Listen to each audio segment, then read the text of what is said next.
আসসালামু আলাইকুম প্রিয় অডিয়েন্স, আমি চলে আসছি আজকে ঐতিহ্যবাহী মাগন্ধীনগর কমলা বাগানে। তো আপনাদেরকে আমি দেখাবো কমলা, কিন্তু এখন এই যে দেখতে পাচ্ছেন কমলা কিন্তু ছোট ছোট হয়ে হয়ে আছে। ছোট ছোট প্রত্যেকটা গাছে কিন্তু কমলা ছোট ছোট ভাবে ধরে আছে। তো আমি আপনাদেরকে দেখাবো আজকে এই কমলা বাগান।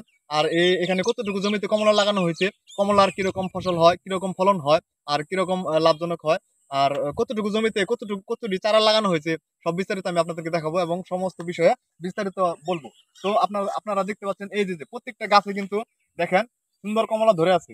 এই কমলাগুলো আস্তে আস্তে আস্তে আস্তে বড় হবে।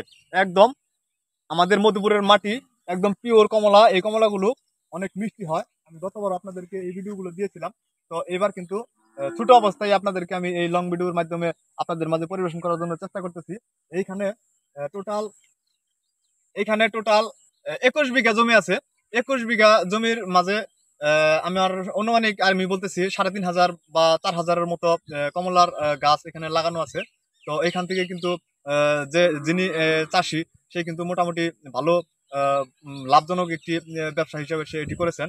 আমাদের মধুপুরের পাহাড়ি জমিতে কিন্তু কলা, আনারস এগুলাই কিন্তু বেশি চাষ হয়। কিন্তু তিনি কলা আনারস পরিবর্তন করে তিনি কিন্তু এই যে কমলার বাগান যে তিনি করেছেন, বিশাল একটি বাগান করেছেন, এবং এখান থেকে কিন্তু তিনি খুবই লাভজনক হয়েছেন। তো এই কমলা বাংলাদেশের বিভিন্ন প্রান্তে, বাংলাদেশের বিভিন্ন জেলায় তিনি রপ্তানি করে থাকেন, বিশেষ করে ঢাকা, তারপর হচ্ছে আরো বিভিন্ন প্রান্ত থেকে বিভিন্ন জনে মোবাইলের মাধ্যমে যারা নিতে চায় অরিজিনাল একদম পিওর, কোনো বিষ মেডিসিন এখানে প্রয়োগ করা হয় না, কোনো কেমিক্যাল প্রয়োগ করা হয় না, একদম ফ্রেশ কমলা।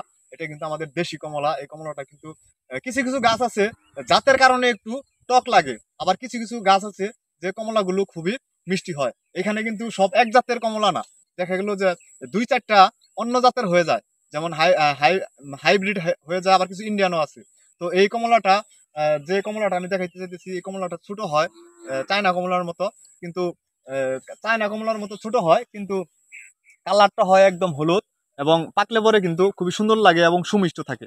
তো প্রিয় অডিয়েন্স, আপনাদের ভিডিওটি কেমন লাগতেছে জানি না। আপনাদের ভিডিওটি যদি ভালো লাগে, অবশ্যই আপনারা ভিডিওটি সকলের মাঝে ছড়িয়ে দেওয়ার চেষ্টা করবেন। আর এই চাষি যেন আপনাদের এই ভিডিওটি ছড়িয়ে দেওয়ার মাধ্যমে চাষি যেন এখানে আপনাদের কাছে কমলা পৌঁছে দিতে পারে। যারা এই কমলা নিতে চান, তারা অক্টোবর নভেম্বর মাসে যোগাযোগ করবেন। এই কমলাটা উপযোগী হবে অক্টোবর নভেম্বর মাসে। এটা কিন্তু দীর্ঘদিন লেগে যায় কমলাটা বড় হইতে হইতে। শীতের সময় এই কমলাটা পরিপক্ক হয়ে যায়, পেকে যায়। তো শীতের সময় এই কমলা আপনারা নিতে পারবেন। আর এই কমলা কিন্তু খুবই ফ্রেশ, এখানে কোনো কেমিক্যাল ব্যবহার করা হয় না, একদম টাটকা। তো প্রিয় ভিউয়ার্স, আমার এই ভিডিওটি যদি আপনাদের ভালো লাগে, অবশ্যই সকলের মাঝে ছড়িয়ে দিবেন, লাইক কমেন্ট করে যাবেন, আর সকলেই আমার জন্য দোয়া করবেন। ভালো থাকবেন সকলেই।